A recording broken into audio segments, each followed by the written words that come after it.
The first thing they took from me was time.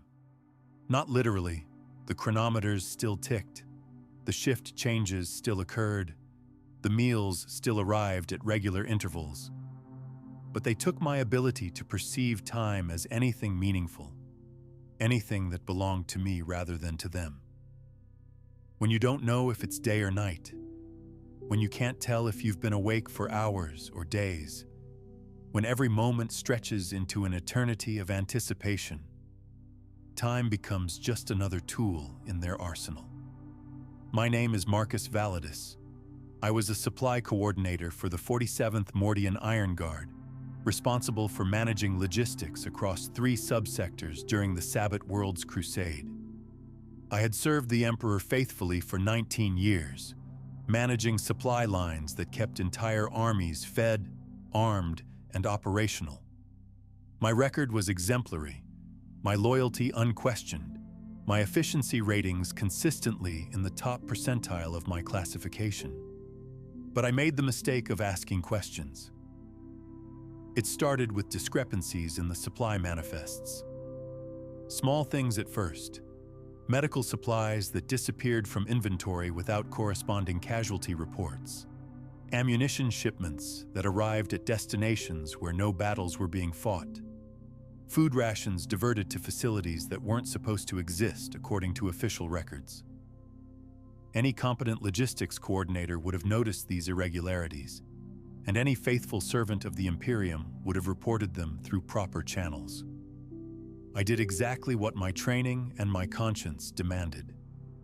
I filed reports with my immediate superiors, requesting clarification on the inconsistencies I had discovered. When those reports were ignored, I elevated them to the next level of authority.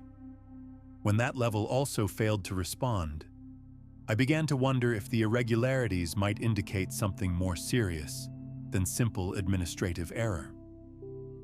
The questioning started as professional curiosity, but evolved into genuine concern when I realized the pattern. The diverted supplies were all being routed to the same classification of facility, black sites that appeared on no official maps, installations that required clearance levels far above my authorization to access. Someone was operating a shadow supply network using Imperial resources, and they were doing it with enough sophistication to suggest high-level authorization. I should have stopped there. I should have filed my reports and forgotten about the discrepancies, trusting that those with greater authority and clearance would handle whatever legitimate operations might require such secrecy. Instead, I made the fatal error of trying to piece together what I had discovered, using my access to supply databases to map the scope of the hidden network. The Inquisition came for me 3 days after I accessed the final data file that revealed the true extent of what I had stumbled onto.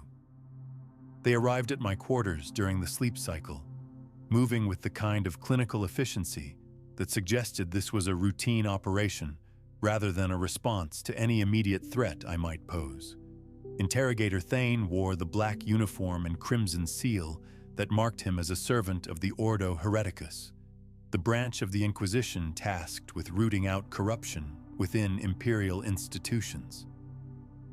His face was unremarkable, middle-aged features that would have been forgettable in any other context, but his eyes held the kind of patient intensity that spoke to decades spent extracting truth from unwilling subjects. Supply coordinator Marcus Validus, he said, consulting a data slate while his subordinates secured my hands with restraints that hummed with their own energy fields. You are suspected of unauthorized access to classified information, potential seditious investigation of legitimate imperial operations, and possible corruption by heretical influences. You will accompany us for evaluation and processing. I tried to explain that I had been performing my duties according to regulations, that my investigations had been motivated by concern for imperial security rather than any treasonous intent. The words felt hollow even as I spoke them, because I was beginning to understand that my intentions were irrelevant to the process I was about to undergo.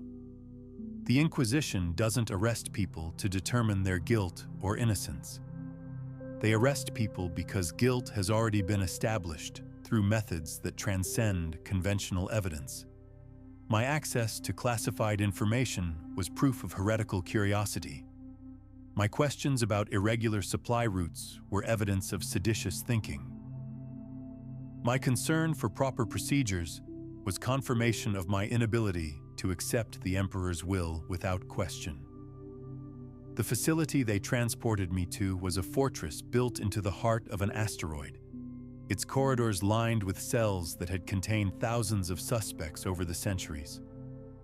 The architecture was designed to oppress as much as to contain. Low ceilings that forced you to walk with bowed head, walls that pressed in from all sides, lighting that was never quite bright enough to see clearly, but never dim enough to rest. They assigned me to cell 7743 Gamma, a space exactly 2 meters wide, 3 meters long, and 2.5 meters high. The walls were bare metal painted in the same institutional gray that existed everywhere in Imperial facilities, while the floor was covered with tiles that had been worn smooth by decades of pacing prisoners. A single glow globe provided illumination that couldn't be turned off, its constant humming creating a background noise that made silence impossible. The cell contained a narrow cot, a waste reclamator, and a small alcove where meals would be delivered. No windows, no decorations, no personal possessions, nothing that might provide comfort or distraction from the purpose of my confinement. I was to exist in a state of absolute dependency, relying entirely on my captors for food, water, light, and human contact. But the physical discomfort was nothing compared to the psychological pressure. They left me alone for the first 72 hours, providing minimal food and water while allowing me to contemplate my situation. The isolation was not accidental. It was designed to break down my mental defenses, to create a state of anxiety and uncertainty that would make me more vulnerable to whatever techniques they planned to employ. During those 3 days, I tried to maintain my sanity by focusing on the facts of my case. I had committed no crimes, broken no laws, violated no legitimate regulations. My investigations had been conducted within the scope of my authority, motivated by proper concern for imperial security. Any reasonable evaluation of my actions would confirm my loyalty and competence. But reason was a luxury that the Inquisition could not afford. They operated in a realm where suspicion was more valuable than proof, where the appearance of heresy was as dangerous as heresy itself, where the ability to ask uncomfortable questions was evidence of corruption that needed to be eliminated. On the 4th day, they began the formal interrogation process.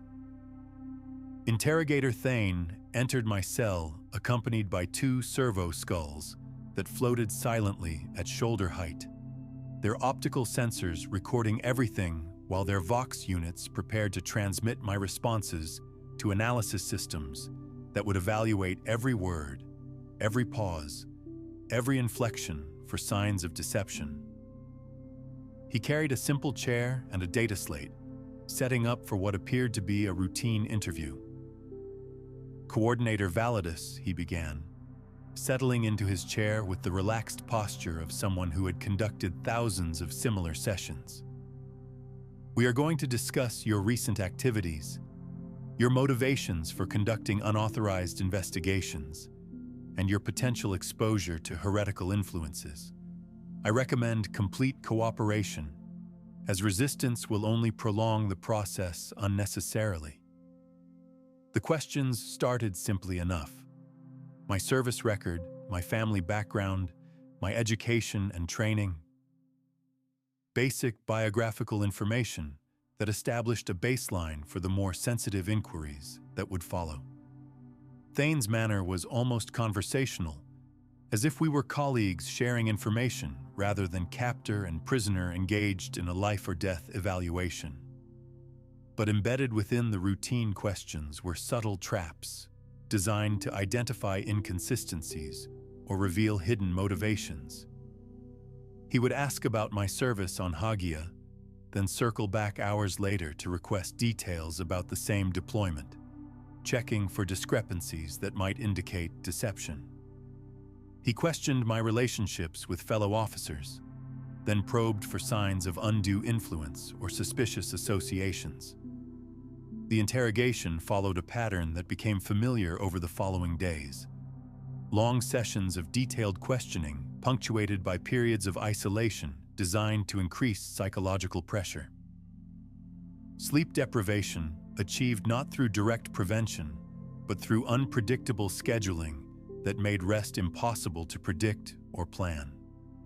Meals provided at irregular intervals to disrupt biological rhythms and create additional dependency. Thane was a master of his craft, employing techniques that had been refined over 10 millennia of practice. He never raised his voice, never showed anger or frustration, never allowed personal emotion to interfere with his professional objective. But he also never showed mercy, never accepted my explanations at face value, never acknowledged the possibility that my actions might have been motivated by loyalty rather than treachery. "Tell me about supply route Gamma 7743, he said during our 5th session, consulting his data slate with the casual manner of someone discussing the weather. "You accessed the routing information 47 times over a 3-week period. What were you hoping to discover through such intensive review?" I explained that the route showed irregularities that required investigation, that my training demanded thorough analysis of any discrepancies in supply logistics. But even as I spoke, I could hear how my explanations sounded: defensive, evasive, inadequate to justify the level of scrutiny I had applied to classified information. "And what conclusions did you reach regarding these irregularities?" he continued, his tone suggesting that he already knew my conclusions and was simply testing whether I would lie about them. I told him the truth, that the diversions appeared to be supporting off-books operations that weren't reflected in official documentation, that the scope of the hidden network suggested high-level authorization, that I had been concerned about potential security breaches or unauthorized resource allocation. His response was delivered with the same calm professionalism he maintained throughout our sessions. "So you concluded that your superiors were either incompetent or corrupt. You decided that operations approved at levels far above your clearance were somehow improper. You took it upon yourself to investigate activities that you had neither the authority nor the expertise to evaluate." Each statement was accurate, yet the way he framed them made my actions sound not like dutiful service but like arrogant presumption. I had questioned the judgment of my betters, investigated matters beyond my station, drawn conclusions about activities I didn't understand. When presented in this light, my behavior seemed less like loyalty and more like insubordination. But the most insidious aspect of the process was how it gradually corrupted my own understanding of events. Under the relentless pressure of Thane's questioning, I began to doubt my own motivations, to wonder if my investigations had indeed been driven by pride rather than duty, by curiosity rather than concern for Imperial security. Days blended into weeks as the interrogation continued.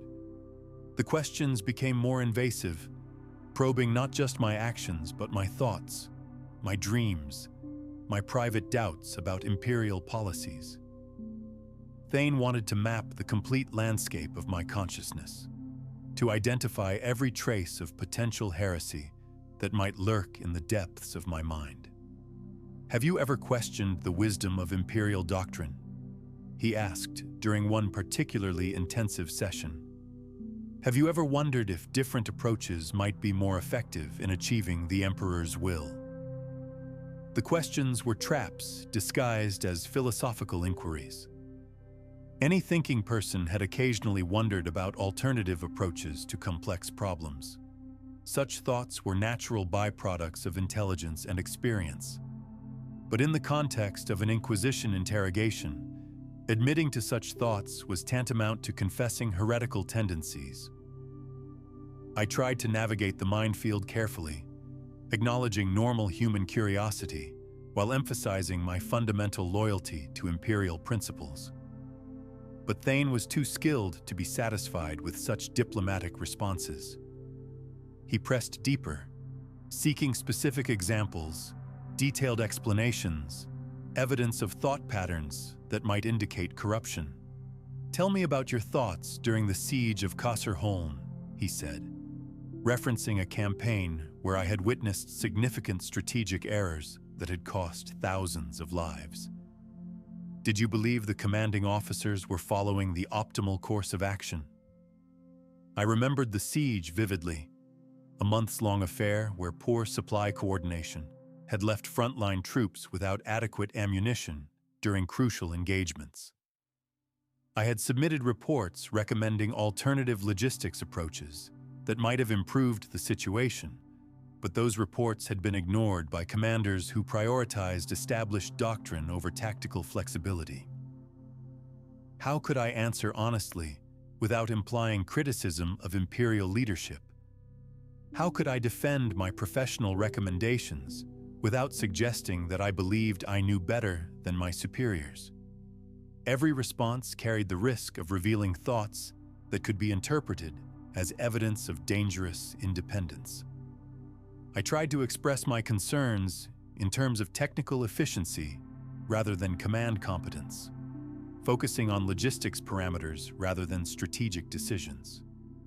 But Thane was too experienced to be deflected by such semantic maneuvering. He pushed for specifics, demanded detailed explanations, forced me to articulate thoughts that sounded increasingly heretical when spoken aloud. The process was designed to create a no-win situation. Honesty revealed thoughts that could be interpreted as heresy, while evasion was evidence of deception that suggested even worse heresies were being concealed. I was trapped in a logical maze where every path led to the same conclusion: that I possessed dangerous tendencies that required correction or elimination. But the questioning was only one aspect of the interrogation process. They also employed more direct methods of evaluation, techniques that went beyond words to examine the deepest levels of my consciousness. Psychic probes administered by sanctioned psychers who could perceive thoughts that I couldn't articulate, detect emotions that I tried to suppress, identify memories that I would have preferred to forget. The first mind probe session took place in a chamber deep within the facility's most secure section.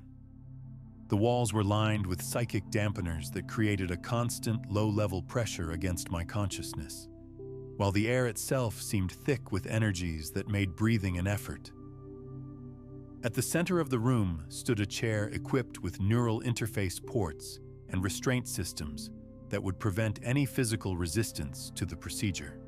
Inquisitor Cassandra Vex presided over the session, her pale features marked by the telltale signs of extensive psychic conditioning. Her eyes held depths that seemed to extend beyond normal human limits, while her voice carried harmonics that resonated directly with neural tissue rather than simply vibrating air molecules. "Coordinator Validus," she said, her words creating ripples in local reality that I could somehow perceive despite having no psychic training myself. "We are going to examine your thoughts directly, to identify any traces of corruption that might be hidden from conventional analysis. Do not attempt to resist. Such efforts will only cause unnecessary pain and may result in permanent mental damage." The neural interfaces connected to my brain with the delicate precision of surgical instruments, creating pathways that allowed external consciousness to access my private thoughts. The sensation was indescribable. Not painful exactly, but profoundly violating, like having strangers wandering through rooms that had always been mine alone. Vex began her examination systematically, reviewing my memories with the thoroughness of an archivist cataloging historical documents. She accessed my childhood experiences, my training at the Schola Progenium, my early years of imperial service. Every significant event, every formative relationship, every moment of doubt or confusion was examined for signs of heretical influence. But the probe went deeper than simple memory review. Vex was evaluating the fundamental structure of my personality, the basic assumptions and values that governed my decision-making processes. She was looking for fault lines in my loyalty, weaknesses in my faith, traces of independence that might indicate corruption by forces hostile to imperial doctrine. I felt her consciousness moving through mine like a cold wind, touching thoughts I had never fully articulated, examining impulses I had never consciously acknowledged. She found the moments when I had questioned orders that seemed illogical, the times when I had wondered if different approaches might be more effective, the instances when I had felt sympathy for enemies who were nevertheless evil by imperial definition. All of these were normal human responses, the kind of complex thoughts that any intelligent person experienced when confronted with the moral ambiguities of warfare and governance. But under psychic examination, they appeared as evidence of dangerous flexibility, proof that my dedication to imperial principles was compromised by excessive compassion and inappropriate curiosity. Your loyalty is genuine, Vex concluded after hours of mental violation, but it is contaminated by humanistic tendencies that interfere with absolute submission to imperial will. You possess moral frameworks that exist independently of official doctrine, suggesting exposure to heretical philosophies that value individual conscience over institutional authority. Her diagnosis was delivered with clinical detachment, as if she were commenting on a mechanical fault rather than condemning a human being. The heresy she had detected wasn't malicious intent or conscious rebellion. It was the simple fact that I retained the capacity for independent moral judgment, the ability to evaluate imperial actions according to standards other than pure obedience. This was the true crime that the Inquisition sought to identify and eliminate. Not active treachery, but the intellectual and emotional independence that made treachery possible. They were not just hunting heretics, but potential heretics. People whose psychological makeup included traits that might lead to questioning authority under future circumstances. The mind probe sessions continued over several weeks, each one more invasive than the last. They mapped every corner of my consciousness, identified every thought pattern that deviated from optimal compliance, cataloged every memory that might indicate dangerous independence. By the time they were finished, they knew my mind better than I did, having access to thoughts and feelings that I had never fully acknowledged myself. But knowledge was not enough. The Inquisition's purpose was not simply to identify heretical tendencies, but to eliminate them, to transform potentially dangerous individuals into absolutely reliable servants of imperial will. The information gathered during interrogation and psychic examination would be used to design a correction program tailored specifically to my particular form of psychological deviation. Interrogator Thane explained the next phase of the process with the same professional courtesy he had maintained throughout our sessions. Coordinator Validus, the evaluation is complete. We have identified significant traces of heretical contamination in your thought processes. Nothing that indicates conscious treachery, but sufficient to classify you as a security risk in your current condition. He consulted his data slate, reviewing findings that had been compiled over weeks of intensive examination. Your loyalty to the Emperor is genuine but compromised by attachment to principles that exist independently of imperial doctrine. Your devotion to duty is real but limited by moral frameworks that prioritize individual conscience over institutional authority. Your service record is exemplary, but achieved through methods that indicate dangerous intellectual independence. The classification was damning despite its acknowledgement of my loyalty and competence. I was not evil, but I was flawed in ways that made me unreliable.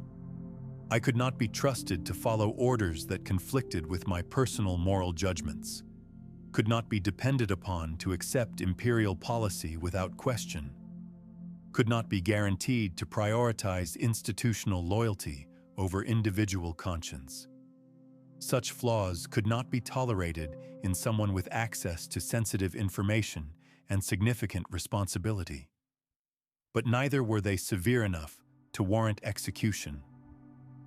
I was valuable enough to salvage, provided that the dangerous aspects of my personality could be eliminated through appropriate therapeutic intervention. The correction program would be comprehensive, designed to eliminate every trace of independent thought while preserving the technical competence and basic loyalty that made me useful to the Imperium.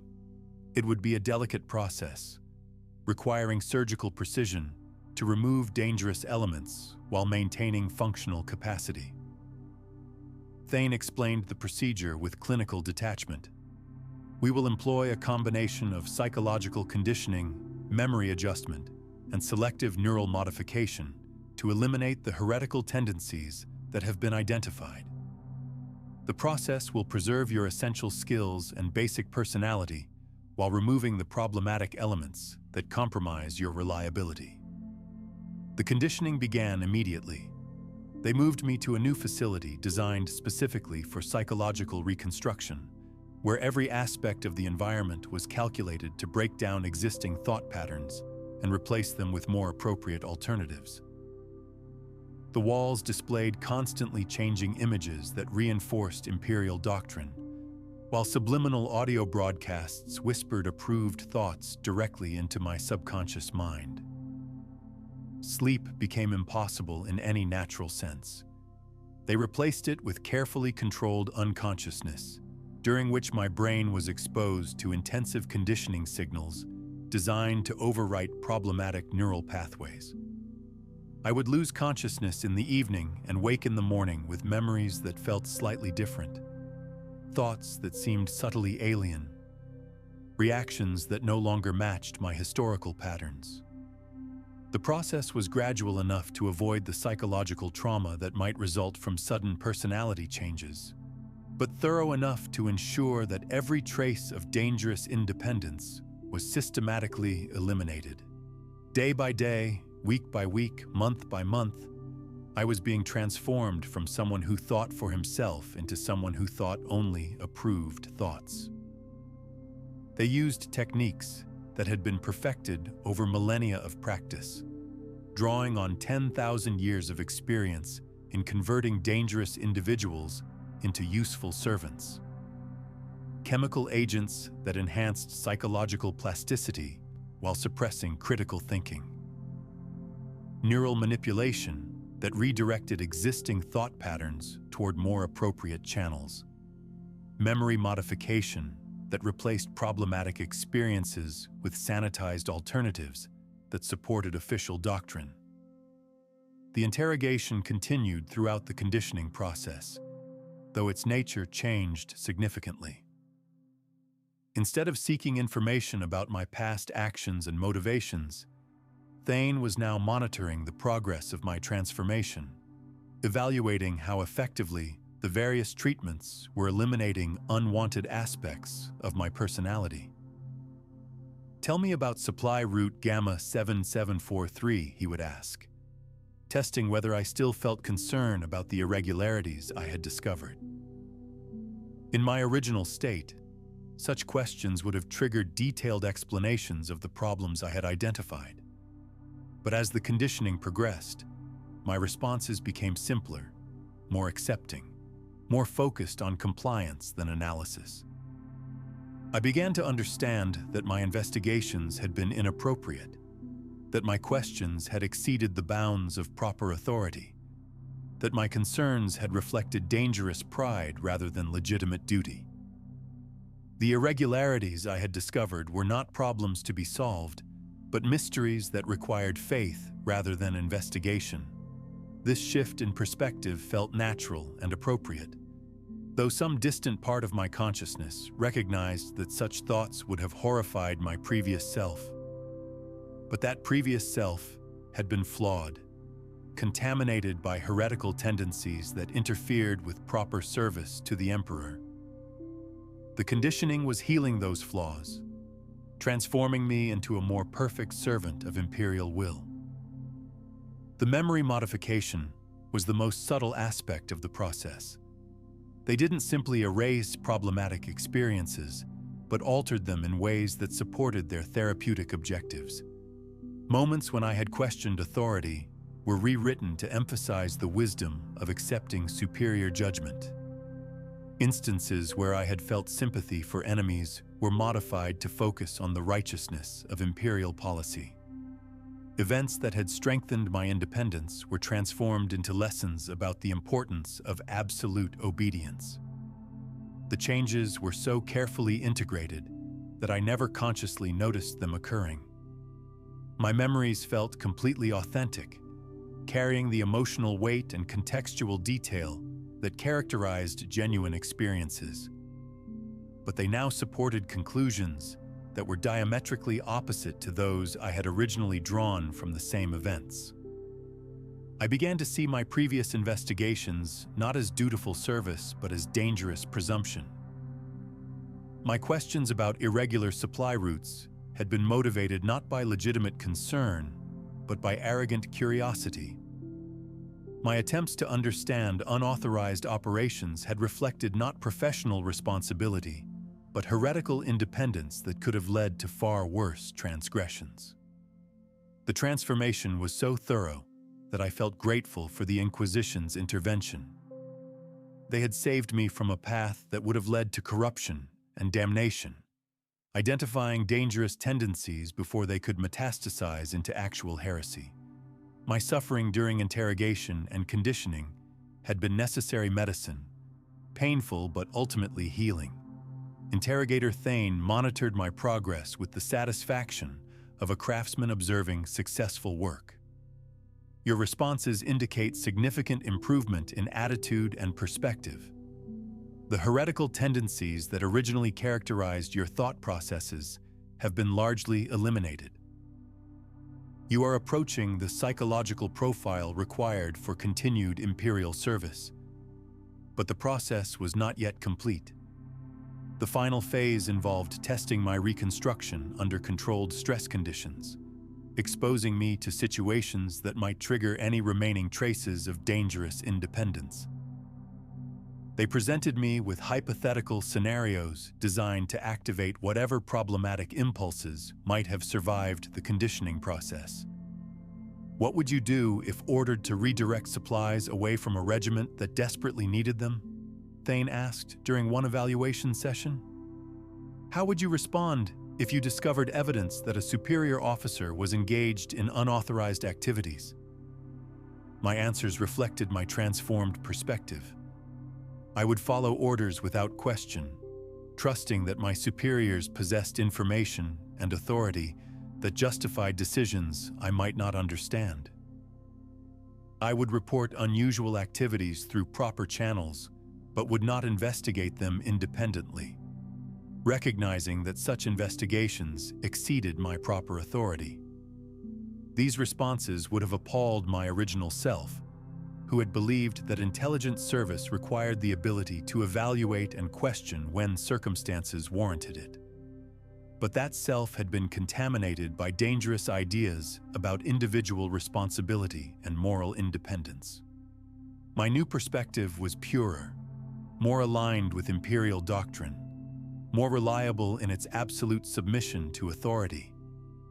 The reconditioning was declared successful after 6 months of intensive treatment. I had been transformed from a security risk into a model imperial servant, someone who could be trusted to follow orders without question, accept policy without reservation, and serve the Emperor's will without the interference of personal judgment or individual conscience.